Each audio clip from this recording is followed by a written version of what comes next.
a graça e a paz do nosso Senhor Jesus esteja com todas que nos acompanham aqui. Amém? Bom, bem-vindas, como nós sempre dizemos, eu e a Adelaide, a este lugar de esperança a que nós chamamos Cordão de Raab.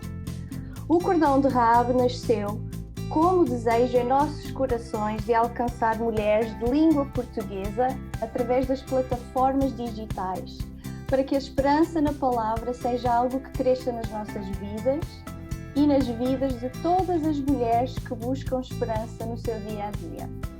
Tal esperança inesgotável e bem alicerçada na palavra de Deus, que o que é que ela faz? Nos traz mais perto do nosso Criador e sustentador e para perto uma das outras. Nós estamos muito contentes por podermos receber connosco a Cláudia Krieger. Ela é do Brasil, como algumas saberão. Ela é professora de hebraico bíblico na USPPC e é mestra em exegese e exposição do Antigo Testamento. Numa publicação nas redes sociais, a nossa convidada disse o seguinte: a Bíblia é uma janela pela qual podemos olhar o mundo do ponto de vista de Deus. E, infelizmente, alguns santos resolveram transformá-la numa cela, colocando barras de ferro legalistas e frívolas, sem qualquer efeito de santidade. Graças a Deus, o estudo sério das Escrituras torna tais barras inúteis para combatermos a liberdade para a qual Ele, em Cristo, já nos libertou. Foi o que disse a Cláudia Krieger. Temos ou não temos a convidada perfeita? Bem-vinda, Cláudia. Oh, querida, você é muito gentil, muito obrigada, viu? Obrigada, Estela, obrigada, irmãs, pela presença, pela participação. Eu aqui do outro lado do oceano me sinto muito honrada de estar podendo ter esse tempo com vocês, tratando de coisas que são para a nossa vida aqui agora, mas que podem fazer toda a diferença para a eternidade, tanto para nós, como para aqueles que Deus coloca ao nosso redor como nosso campo de influência. Então, estamos juntos, e as barras dessas celas que muitas vezes nós mesmos colocamos na compreensão do mundo, porque muitas vezes não entendemos bem a Escritura, que Deus abra essa janela no nosso coração, no nosso entendimento, e que venha muita luz do Senhor, e o vento do Espírito soprando transforme o nosso coração num coração mais temente, mais amável ao Senhor. Amém, minha irmã, que assim seja. Mas vamos lá, temos muito Amém. de falar e contamos com as vossas perguntas agora, durante a conversa, quando a Cláudia estiver a falar connosco, ok? Podem enviar pelo chat, que tentaremos responder dentro do tempo que temos. Podem mandar para mim ou para a Adelaide. Por isso, começamos por lançar já a base da nossa conversa, a tão famosa mulher de Provérbios. O capítulo 31 de Provérbios, do Antigo Testamento, abre com os versos que apontam para os ditos da mãe do rei Lemuel. Esta mulher tem bons conselhos para o seu filho e dá-os na forma de um poema lindo, maravilhoso, alfabético. Pinta um retrato de uma mulher ideal que Lemuel deve buscar. Alguém que, por exemplo, levanta-se antes do romper do dia, os seus braços nunca estão parados, fala sempre com sabedoria, só dá satisfação ao seu marido e nunca desgostos. E a mãe de Lemuel diz ainda que enganosa é a graça e vaidade a formosura, mas a mulher que teme ao Senhor, essa será louvada. E é esse versículo, o 30 em específico, que serve de mote para a conversa que vamos ter hoje com a Cláudia. E eu ouço essas coisas, só dá satisfações ao seu marido e eu fico logo a pensar, estou tramada, não é? Como é que eu vou poder cumprir tal ideal? Isso é um peso muito grande, tenho de ser honesta aqui e dizer para mim, esse ideal retratado no poema que tu referes, Stella, que de facto é a nossa base de conversa, tornou-se numa fasquia tão alta de atingir, tão remota daquilo que parece ser a realidade e a capacidade de uma mulher comum, como eu, que muitas vezes eu quase me ressenti do que me parecia ser mais um fardo sobre os meus ombros, não é? Mais uma maneira de eu me sentir comparada, de me sentir inferiorizada.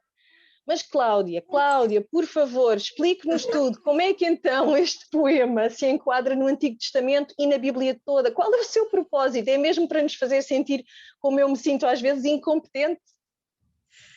Então, não é assim, Adelaide. Ainda bem. Apesar de eu concordar com você 100%, porque eu também, durante muito tempo da minha vida, eu olhava para essa descrição de quase uma supermulher. E eu falava, isso aqui não é uma coisa possível.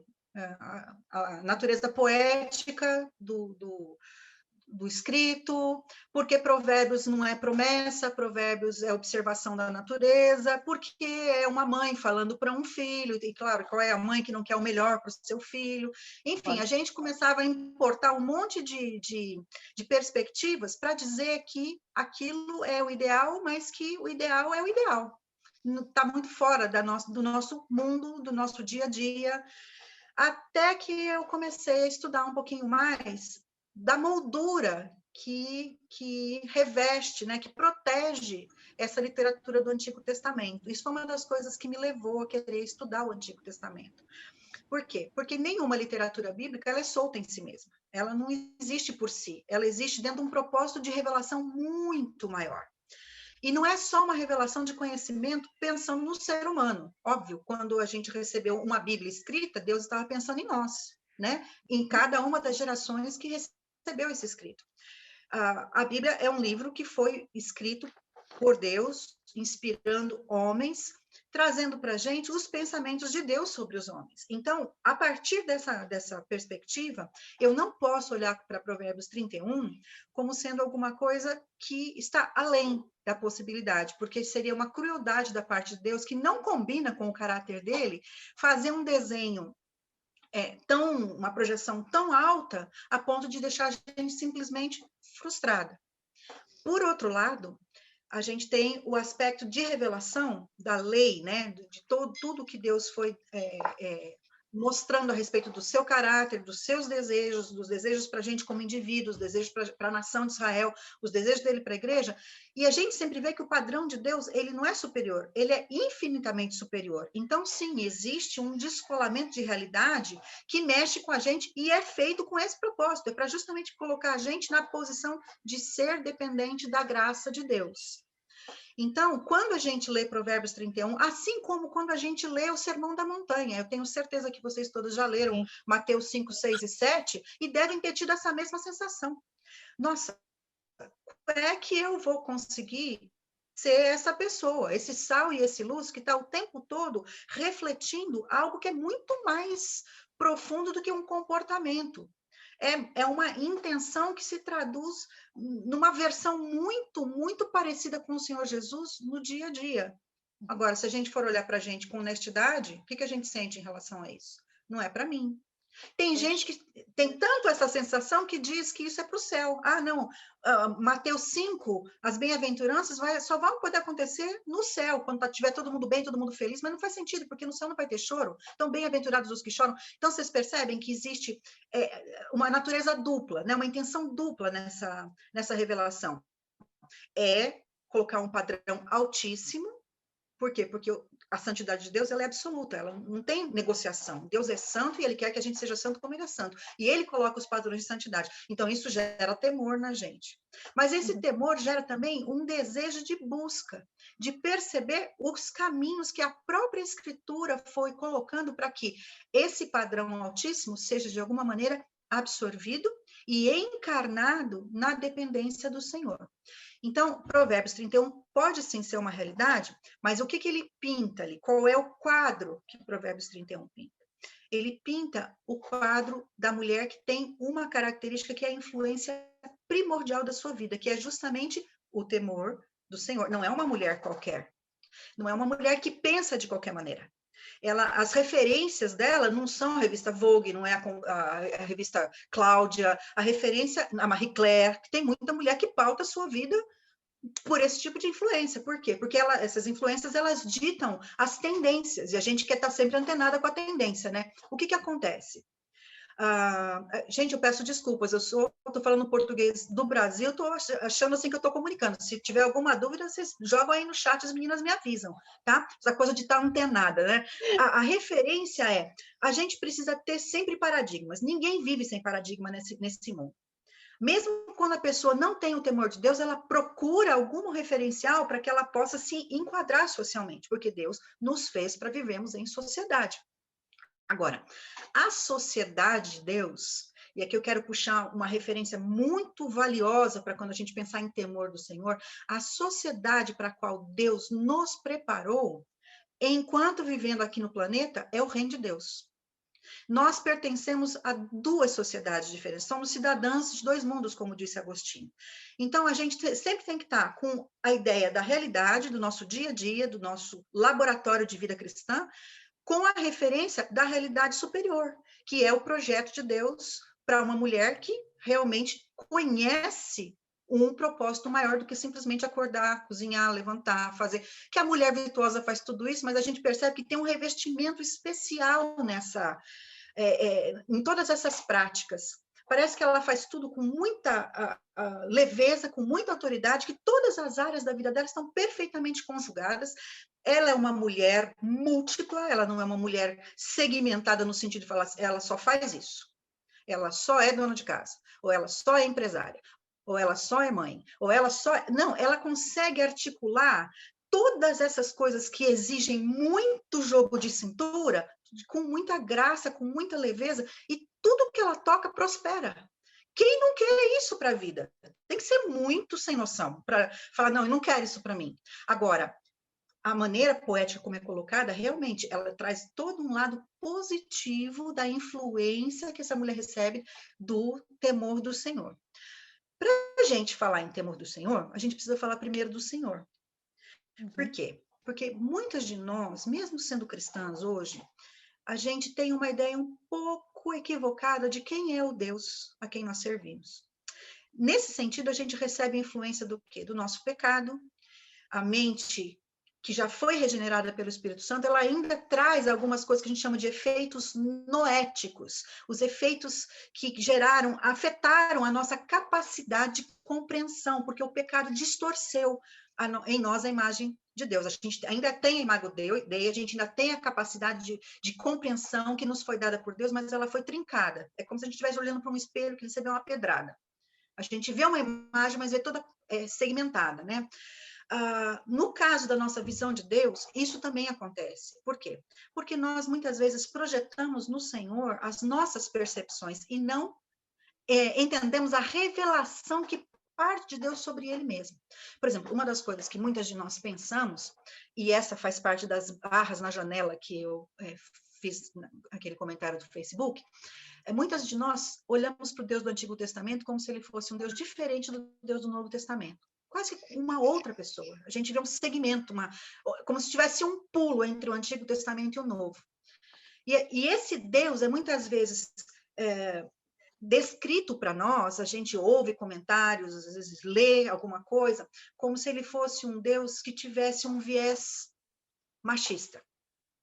Um viés que traz uma ideia de que existe um gênero que é da preferência dele, porque ele escolheu se revelar como homem, e ele realmente se revelou, Deus Filho é homem, né?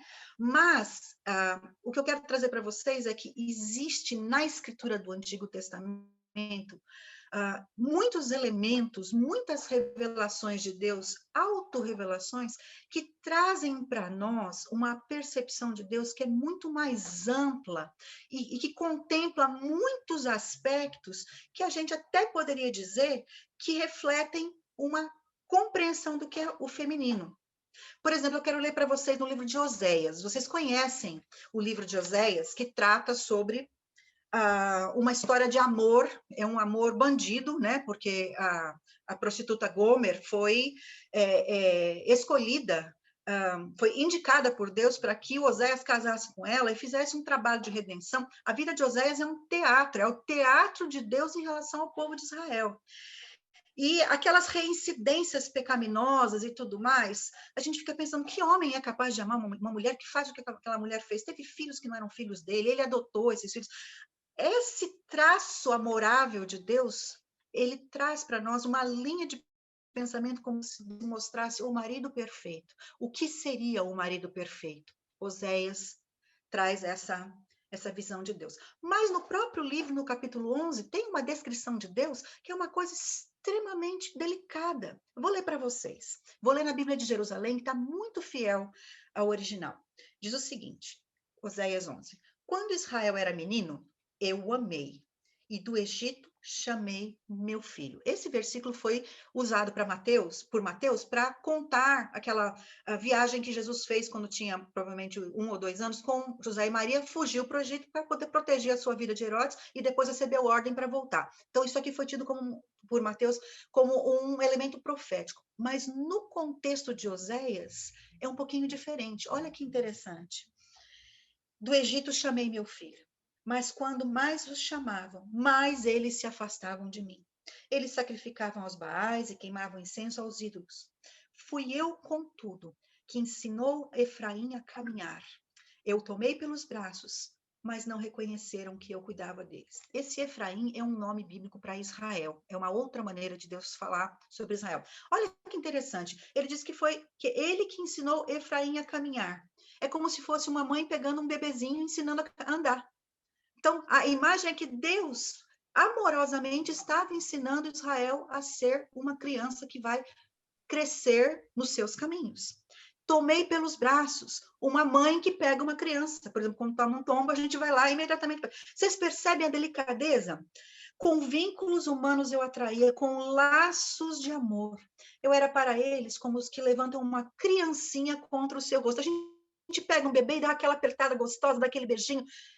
Deus está se descrevendo como uma mãe amorosa que cuida da sua criança com todo o carinho. Então, veja que não há uma preocupação da parte de Deus em ficar defendendo gênero A ou gênero B. Ele se descreve na Escritura de várias maneiras, ao ponto da gente conseguir reconhecer em nós, mulheres, e nos homens, traço dessa natureza que, conjugado, dá para a gente a imagem dele. E a gente reflete essa imagem enquanto homem e enquanto mulher. Por exemplo, em Isaías 40, a gente já tem uma pintura completamente diferente. A gente vê Deus se descrevendo como um guerreiro poderoso que, com seu braço forte, vai resgatar o seu povo de uma condição de jugo babilônico. No versículo seguinte, se não me engano, no versículo 40, versículo 10 de Isaías 40, ele se narra como o pastor que pega a ovelhinha, o cordeiro, e traz no seu colo, e aquelas que amamentam, olha a sensibilidade desse quadro, gente, as que amamentam, ele guiará ternamente. A gente sabe que qualquer mulher ou qualquer animal que esteja em condição de amamentar precisa de muito cuidado, é uma área é um tempo muito difícil, é um tempo que exige sensibilidade. Olha os quadros que Deus pinta de si mesmo. Então, eu estou trazendo esses elementos para vocês, minhas irmãs, primeiro para a gente fazer uma correção no nosso coração e na nossa mente da maneira como a gente enxerga Deus. Quando a gente enxerga o Senhor da palavra da maneira correta, a decorrência é a gente enxergar a palavra da maneira correta. Aí as barras viram janelas. Por quê? Porque a gente começa a olhar para a palavra de Deus como uma carta de amor. E não como um escrito legalista, cheio de travas, como um Deus castrador, que quer pegar a gente e colocar numa condição de subalternidade, de falta de espaço. Não. Então, esse é o momento em que a gente encaixa Provérbios 31. Por quê? Porque aquela mulher é plena. Ela é completamente livre para atuar em todas as frentes que ela precisa atuar, porque ela não é só uma mulher, ela é várias mulheres em uma mulher só. Isso é maravilhoso. E Deus diz que essa é a mulher ideal, ou seja, a mulher ideal não é aquela que a vizinha do lado chega para você, mas eu acho que você deveria ser assim. Aí chega a outra e fala, mas eu acho que você deveria ser assim. A mulher ideal para Deus é aquela que ele diz que a gente tem que ser. E esse desenho, né, esse quadro, essa arquitetura de Provérbios 31 traz para a gente elementos em todas as dimensões do campo feminino. Ela vai desde dela mesma, do relacionamento que ela tem com ela como pessoa. Existe um resgate em Provérbios 31, porque ela é uma mulher que se cuida. A Bíblia diz que os braços são fortes, que ela se veste bem, que ela tem uma postura. E a postura positiva tem uma palavra boa, uma mulher que influencia e que todo mundo que conhece quer ficar perto dela. Por quê? Porque ela traz o melhor de um ser humano. Por quê? Porque o eixo da vida dela é o Senhor. Ela aprende de Deus, ou seja, uma mulher que estuda teologia. Portanto, mulheres, estudem a palavra, conheçam a palavra, porque é a palavra que pode trazer para a gente subsídio para a gente ser a melhor versão de nós mesmas. Tirando o céu, que vai ser a versão Prime, ruguinha não vai ter mais, cabelo branco não vai ter mais, não vou precisar mais de óculos. Quer dizer, no céu, maravilhoso. Não tem mais pneuzinho, não tem mais menopausa, não tem mais TPM. Agora, nós ainda não estamos no céu. Então, o que Deus deu para a gente é a nossa versão Prime na Terra. Uma mulher que, porque tem o seu eixo, a sua escora mental e emocional, da imaginação, da vontade, na palavra de Deus, porque temor do Senhor, em Salmo 19, é um dos sinônimos para a Escritura. Então, o temor do Senhor é uma atitude de reverência diante de Deus, mas também é a Escritura que registra quem Deus é, o que Ele espera de nós e o que Ele fez por nós para que a gente seja quem Ele quer que a gente seja. Então, o temor do Senhor ali também está ligado à palavra de Deus. O temor do Senhor em Provérbios, ele aparece no primeiro capítulo, como se fosse um parêntese. Acontece o livro inteirinho contando quem são as pessoas que temem a Deus e como elas agem. E aí, no último capítulo 31, ele faz uma narrativa, uma descrição do temor do Senhor aplicado à vida da mulher. Isso é sensacional, gente. Deus machista que não se preocupa com mulher gastaria um capítulo inteirinho para falar só de quem? Da mulher? Então, nós precisamos corrigir essa nossa versão pervertida de quem é o nosso Deus. Quando Jesus veio para a Terra, dando um salto para o Novo Testamento, porque, veja, existe uma organicidade, uma integração perfeita entre a revelação do Antigo Testamento e a revelação do Novo Testamento. O livro de Hebreus diz lá no capítulo 1 que Jesus é a expressão exata. Se quer conhecer a Deus, tem que conhecer Jesus. Quando Jesus vem para a Terra, e aí ele é o homem-Deus, ele é Deus encarnado, ele começa a mostrar na prática e ser o trato dos homens e das mulheres nas suas relações. Então, existe um resgate, e aí Deus mesmo resolve a Terra. É assim que tem que ser, pessoal. Então, a gente vê que Deus tem salvaguardas. Por quê? Porque no relacionamento de Jesus com as mulheres, tem amor, tem respeito, tem resgate, tem restauração, tem perdão, mas Deus coloca paradigmas. E aí toda a descrição do Novo Testamento, ela institui a maneira como Deus deseja que uma mulher cristã, uma discípula de Cristo, que equivale à mulher que teme ao Senhor do Antigo Testamento. Olha a conexão.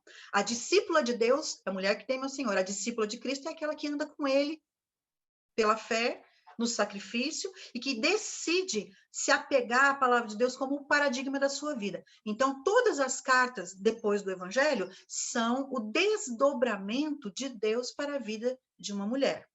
Então, Adelaide, respondendo finalmente a sua pergunta, como é que funciona essa coisa dessa mulher de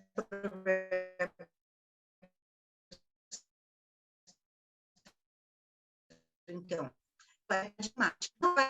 paradigma de percepção.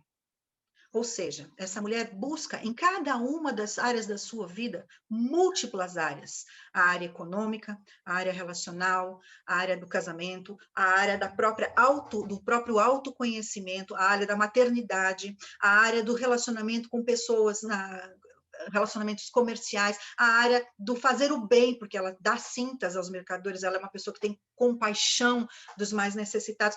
Todas essas áreas, elas não acontecem por si. Ela não é uma agenda própria. Todas essas áreas, elas estão ligadas à agenda de Deus, cumprindo o que Deus quer para que uma mulher haja de maneira que ela represente bem o reino de Deus. Esse é o segundo paradigma que eu quero trazer para vocês.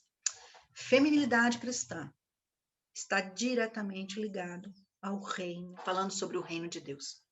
A graça de Deus realmente convida a pensar grande e a viver grande. Deus convida você a ser parte ativa e diária do mais da redenção. Sua graça restauradora lhe dá razão para alargar as fronteiras da sua preocupação para além das fronteiras da sua própria vida, ou seja, uma vida que transcende.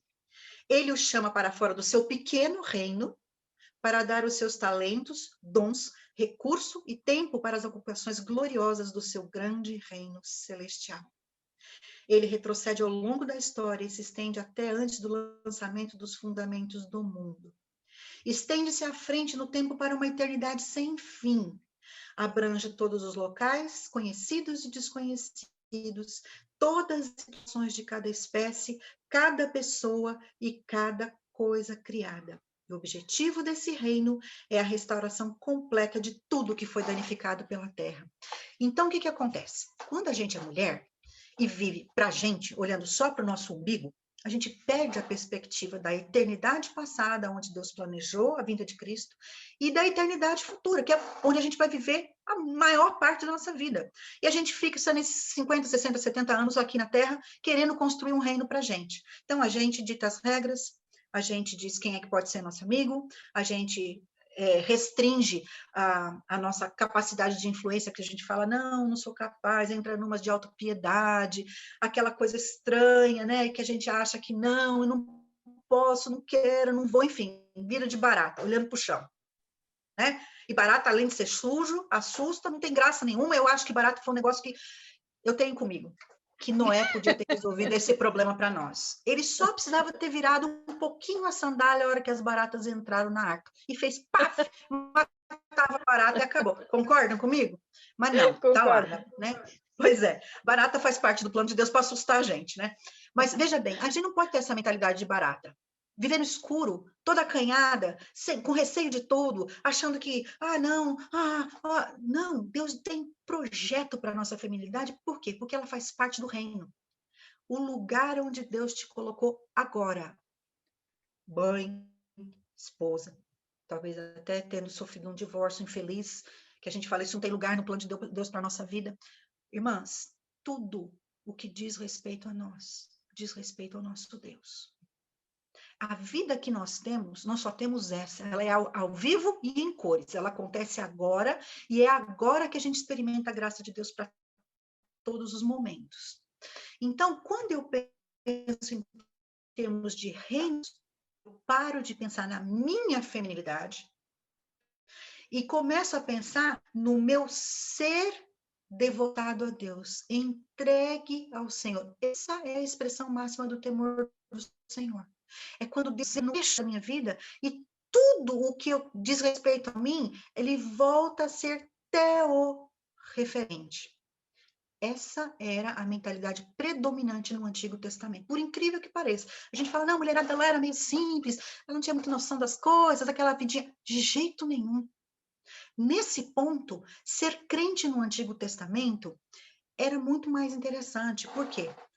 A realidade cultural do Antigo Testamento, de todas as culturas, porque a gente sabe, né, que Deus entrou na história, construiu uma história, então a gente tem uma história cultural. Aconteceu no Antigo Oriente Próximo, com civilizações, mas aquelas culturas, elas tinham uma maneira de ver Deus que a gente não tem hoje, infelizmente, porque nós herdamos um pensamento grego muito dissociado, muito descolado. Naquela época, as mulheres e os homens, elas tinham a ideia de que Deus estava em tudo participando da vida. Não tinha secular e profano. Não tinha secular e sagrado. Tudo dizia respeito a Deus. Então, todas as áreas da vida da mulher, elas estavam diretamente vinculadas à vontade de Deus.